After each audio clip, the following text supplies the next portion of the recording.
We appreciate all of you taking the time to attend this competition. Your support is appreciated by the competitors. Competitors, please come and take your places up front.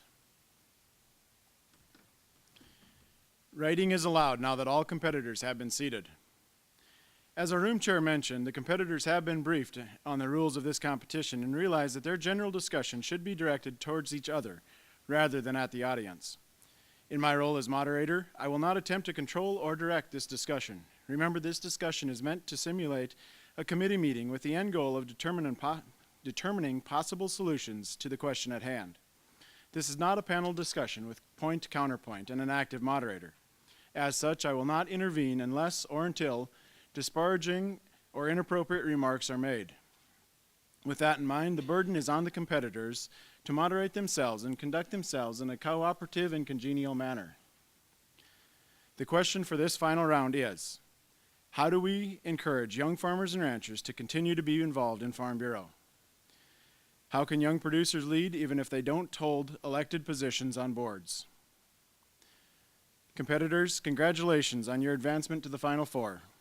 The competitors for this round are Ethan Giebel, Clarissa Brown, Katie Winslow, and Kaylee Summy. We will begin this discussion with 30-second opening statements from each competitor. Following the opening statements will be 20 minutes of open discussion, followed by 1 minute of quiet time for the competitors to prepare their closing statements. Official time is kept by the timekeeper. Competitors, in voluntary order, make your 30-second opening statements. Please stand and direct your opening statements to the audience. The timer will indicate when your 30 seconds have elapsed by holding up a red card. You may begin.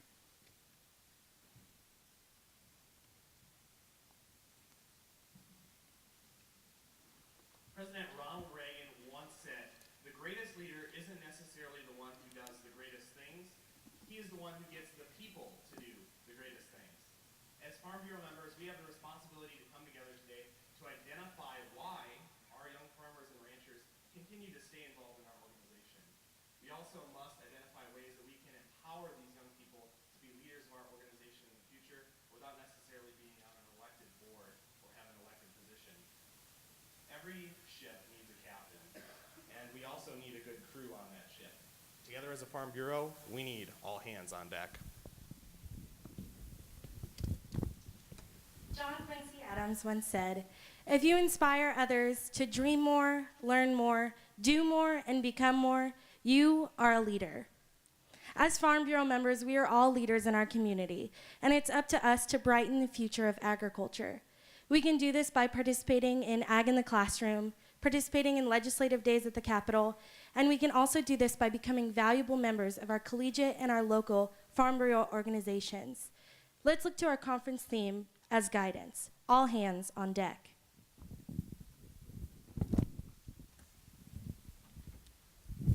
It seems that we have each mentioned our theme from this weekend, all hands on deck.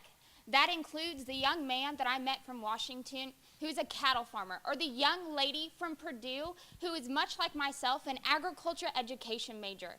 It is our job from here on to not only empower our board members, but those members that are at home in our communities and in this very room to continue to brighten our future in agriculture through education, learning our own niches within our programs and American Farm Bureau, and even pursuing a brighter future for our industry.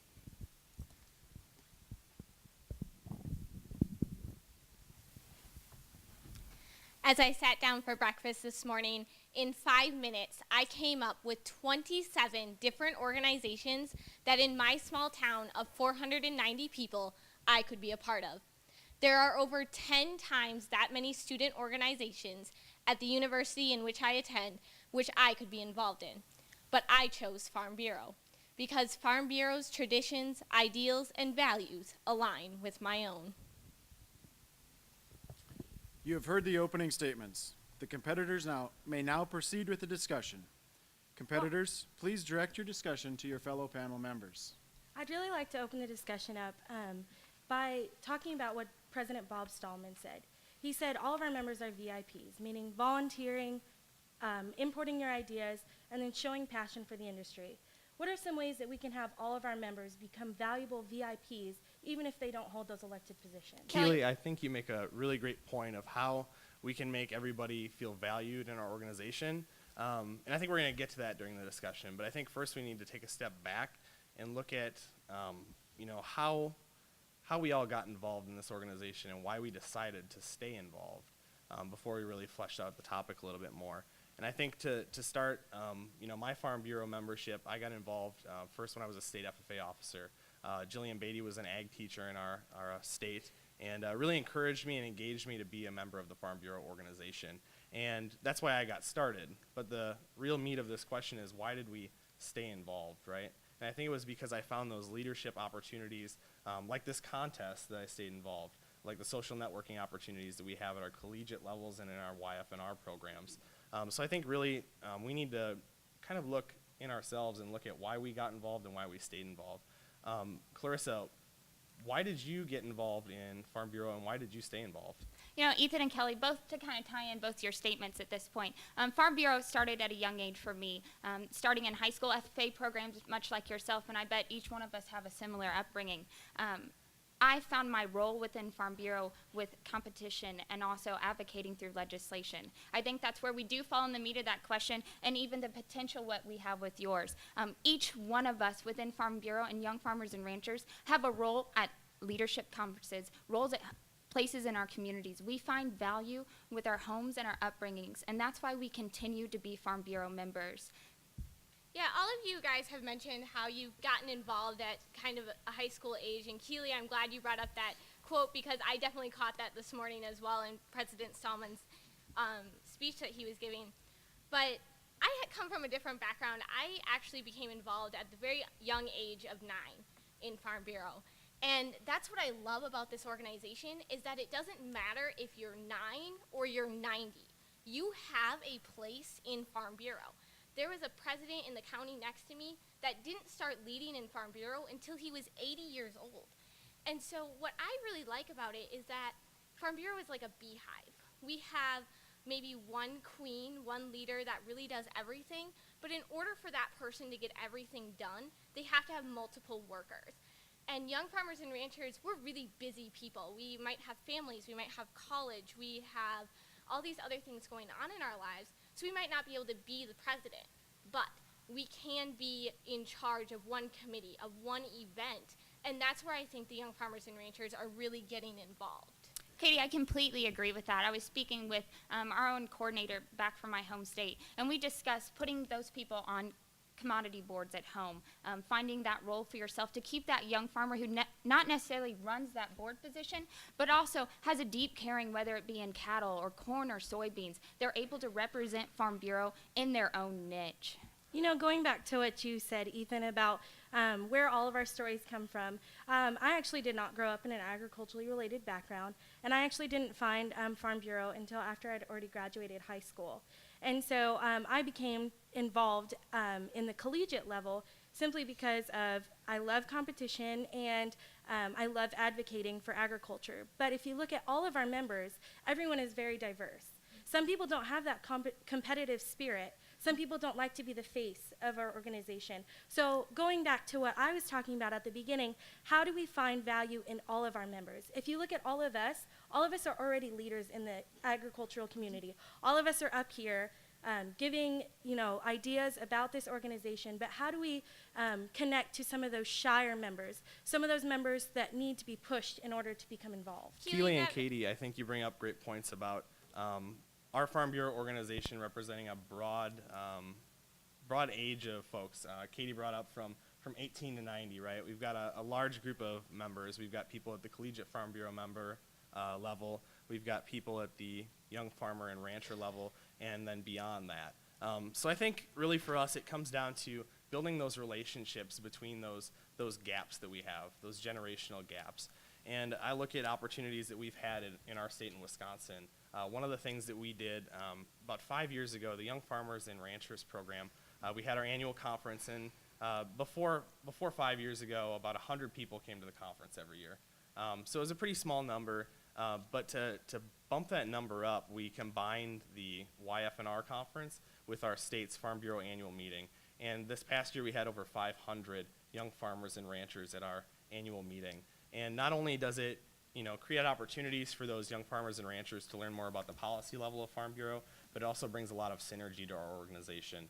So I think we need to look at ways to build those relationships with people in our organization, as well as bridging those gaps. And I think we can do that by connecting collegiate levels with young farmer and rancher levels, and the young farmer and rancher level with beyond. And I think that we really need to do that. So Katie, what are you doing in your state to enhance that membership level for young farmers and ranchers? Thank you, Ethan. And we did something similar. However, instead of putting it with our annual meeting, we put it with our promotion education committee. Okay. Because we see it as the young farmers and ranchers are getting involved, they're getting on their committees, but then the next step from that is the promotion education, the Speak for Yourself programs. So we actually combine those two. But Keely, I want to go back to where you were saying finding that value in each member, because I think that's really important. As a person that is introverted myself and not always going to be the person that's maybe on the center stage, but I am the person that's going to be behind the curtain working my butt off for that person in center stage. So just because they might not speak up during the board meeting doesn't mean they don't have a place. And I think as other young farmer and rancher members, we have to be able to see that person, reach our hand out to them, because I guarantee each of us had that person. Maybe they're sitting here in the audience today that they reached out to you and said, hey, come along. You're going to come do this competition. And so we need to be able to do that so we can hang on to those traditions that Farm Bureau really has, because those are extremely important to us. But the new young farmers and ranchers, we have a new vision. We have a new viewpoint as to where we can go. And what are some of these new ways that young farmers and ranchers can get involved and kind of build their own place for when they're leading? Katie, I can. Go ahead. Oh, I apologize. Katie, I think the great thing is with our generation, we have really taken to social media. I know for myself, tweeting YF&R 2014 has been a great trend for me this weekend. As we do that and we try to find those roles and those values that we all seem to be saying in kind of a conclusive manner, that's when you go and utilize that opportunity. We have our own Miss Marshall in my home state, where not only does she run a Daddy's Tractor blog, where she pretty much writes to her daughters and others that find out about what they do on the farm, because she didn't come up in an agriculture background like yourself. She married into it, and she's very excited about that. But also, she's taken the opportunity to go into education. I know, Ethan, you're an agriculture education major, and you mentioned growing up in FFA programs and even hopping into college. She brought her daughter's classroom home with her to learn how their pizza was made, not only putting it into the oven, but saying, this is where that bread comes from, this wheat and things. So as she falls into that role, she's using her own skill set and the things that she knows, including her family, to build for her young farmer's experience. And I really think that's where we start, at that young age, and those skills that people have. Clarissa, I'm so glad that you bring that up, because it goes back to what Katie says, is finding those people who are more behind the scenes kind of people. Obviously, she did not grow up in an agriculturally related background, and I have much experience volunteering with ag in the classroom. So it made me think of that as a jumping point, and seeing how we can involve all different aspects and all different types of people. Another way that people can become involved behind the scenes is the Harvest for All.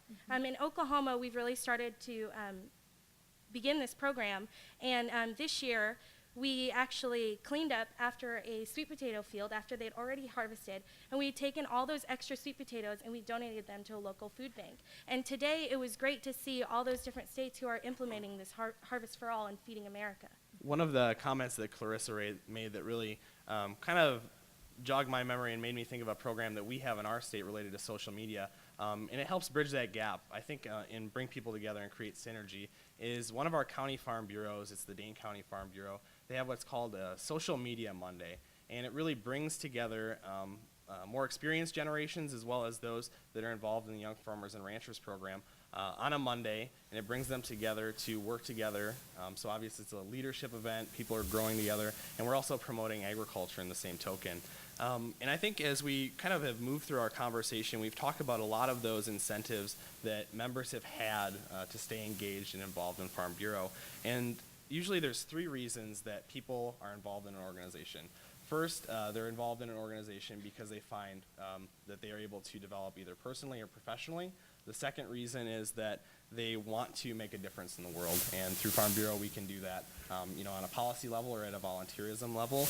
And thirdly, they want to socialize, they want to network, they want to meet new people, they want to party, they want to have a great time. And I think our Farm Bureau organization, like Katie was bringing up, we need to look and we need to identify with each of those people, with each member, and find out which one of those three areas that they can intrinsically relate to. So Katie, I guess, what do you think that you're doing right now, or what is Farm Bureau doing in your state or at your collegiate level to connect directly with members to help them find that value? Ethan, you bring up a really good point as far as people wanting different things out of an organization.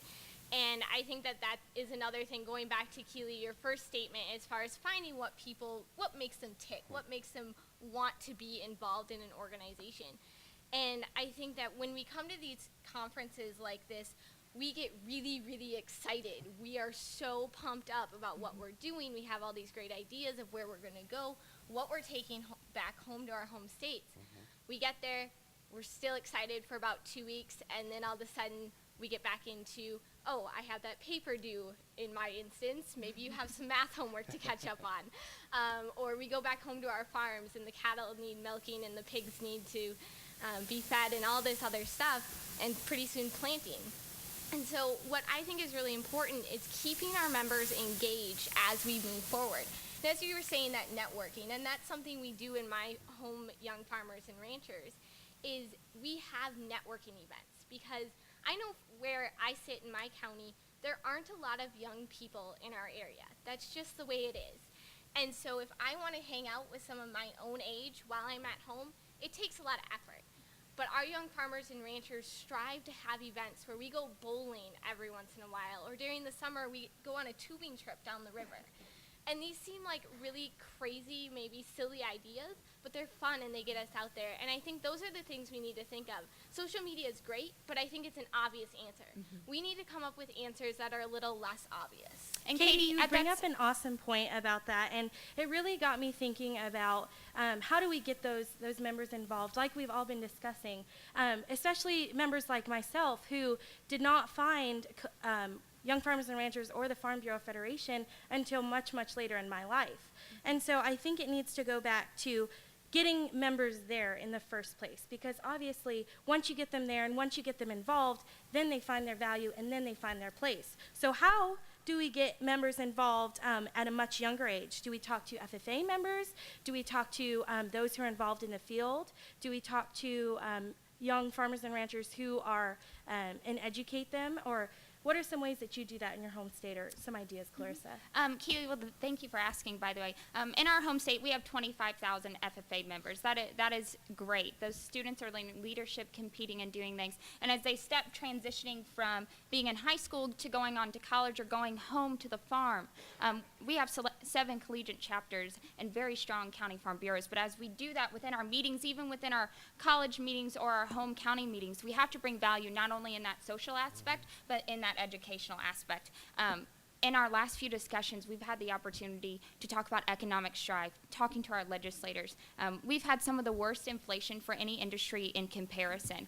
It is our jobs to not only at our meetings to have that fun, to go bowling, and to answer that obvious question with social media, but to make sure that the challenges that are reaching us, that are reaching our homes and our back pockets, are also reaching us at those meetings. So it'd be something like inviting our own representatives. For myself, it would be Sam Graves, who is currently working on a right to farm amendment, which I know would spark a great interest in any young farmer at this rate. Or even inviting one of our school board members, because a lot of our young farmers and young ranchers these days have children. We are family oriented. As you listen to our director of USDA, she was like, you know what, I'm just going to talk louder over these children. That is our future, and that is where our young farmers and young ranchers find value in their farms and their communities and their children that will someday be in their same shoes. Keely brings up a great question of how do we get young farmers and ranchers involved? But I think really at the heart of the question today is how do we work with the people that we already have involved,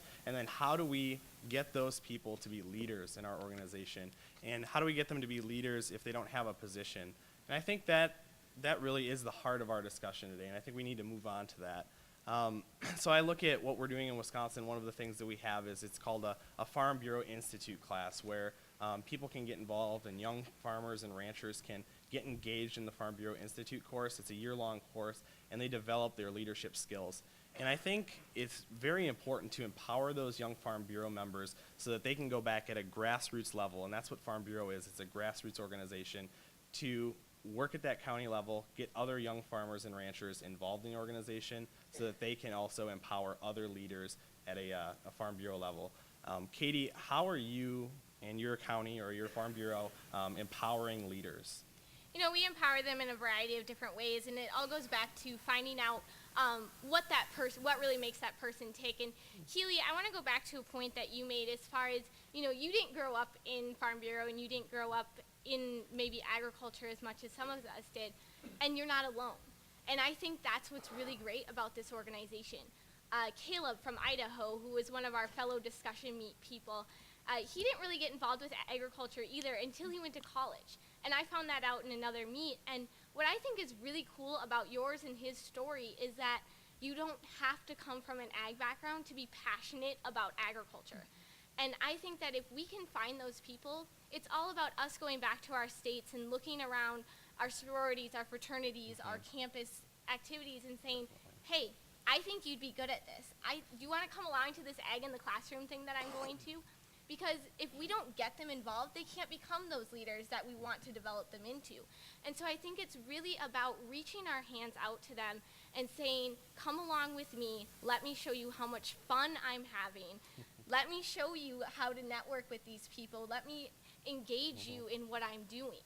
And Thank Katie, you as so you much, say that, Katie, about bringing that back to those members who aren't always, growing up in the agricultural community. And I'd like to bring it back to something that Clarissa said, is talking to those legislators.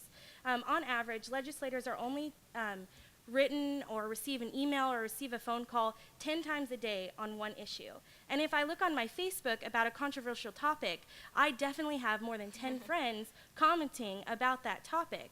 And so I think, today we've talked about several different solutions, and they can become involved in the ag in the classroom, they can become involved in Harvest for All, they can become involved through the legislator, and then it's our job to talk to them, to personally invite them and with open arms and get those members involved and to get those members there in the first place so that we can have future leaders. What are some other solutions that you think we can implement today? I'll bring it back to Ethan. Keely, I think you, the words that you say and what you talk about is all about action. And I think right now is our time for action. Our time is to develop a solid action plan with definite points that we can take forward as Farm Bureau members to implement in our county Farm Bureaus as well as at our collegiate levels of what we can do to empower those young leaders to take a leadership role in the Farm Bureau without necessarily having that position. And I think for me, personally, I'm not an officer on our Collegiate Farm Bureau team, but where I found opportunities to be that leader is by being a part of the discussion meet contest, by taking roles and bringing people to that social event, like Katie's talking about, bringing a friend along. And I think for the future, for me, it's going to be working with bridging that generational gap. I think we've got a lot of opportunities at our Collegiate Farm Bureau in Platteville, Wisconsin, to work with county Farm Bureau members. And I think I can be that liaison between our collegiate level and that county level so that we can work with young farmers and ranchers moving forward. Clarissa, what is it that you want to do, and what is it for you that's the next step of that action plan moving forward today? well, I'm much like yourself. I'm not a leader within our collegiate, an elected a leader within our collegiate position, but I find it very valuable that I can also lead within my own role, because I did take this position as a junior. I feel like an old lady compared to the rest of my collegiate group. But mentoring those freshmen that I know in other organizations, I think in some struggle, we say that, oh, I'm in Farm Bureau in college, and then, oh, you're over there in Alpha Gamma Rho, or you're a Sigma Alpha. Why not come together more often? As I think as leading, I think of that education or fitting that role, like we've said many a time. So as we conclude that, I think we take advantage of those opportunities, those leadership positions, like attending here this weekend, or even to talk to those legislations, going to Washington with that trip that we do provide through Farm Bureau. As I look forward into my leadership position, I feel that we've been really blessed to even have this conversation. It is our own opportunity to be leaders, to use our voices as young farmers and even as Farm Bureau members to go home into our counties. Katie, what about yourself? Time has been called. Please prepare your closing statements. I ask that the audience remain silent for 1 minute to aid the competitors in their preparation.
Please put down your pens.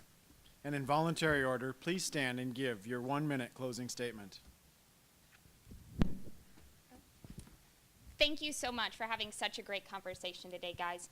Keely, from your experiences stepping into Farm Bureau first in college and wanting to speak to our legislators is great insight and something that we should all try to do even as board members or non-board members. Ethan, as you speak about your Social Media Monday, that's something that we should continue to utilize and know that that is at the forefront. With so many millennials becoming farmers and wanting to step back into agriculture, that is something that we need to stay with young farmers and ranchers. And Katie, as you speak about your home and how you've been here since you were 9 years old, I realize that young farmers and ranchers will continue to be at the forefront of what we eat, where we live, and how we will meet tomorrow's challenges. It is our jobs from here on to go to our homes and communities and make sure that each one of us is empowered in agriculture. Thank you for today, guys.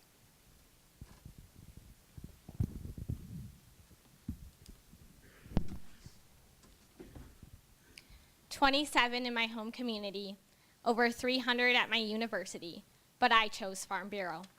Today, we discussed everything from picking up sweet potatoes to feed people, to becoming involved at any age, to Miss Marshall's Daddy's Tractor blog, and bridging the generation gap, which is going to be important because Farm Bureau is all about tradition, and we love our traditions.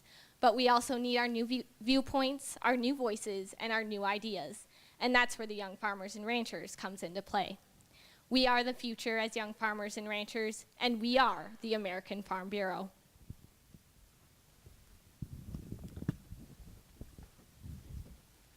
Less than 1% of Oklahoma Farm Bureau members serve on the state board or are elected officials.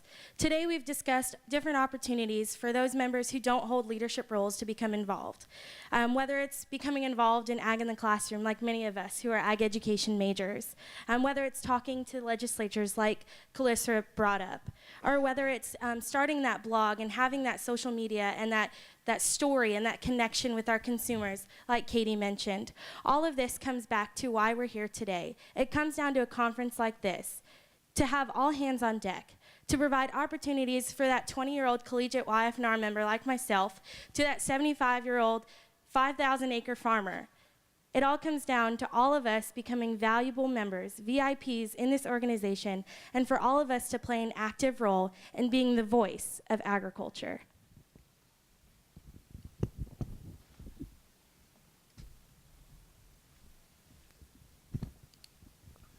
John C. Maxwell once said, "A leader knows the way, goes the way, and shows the way."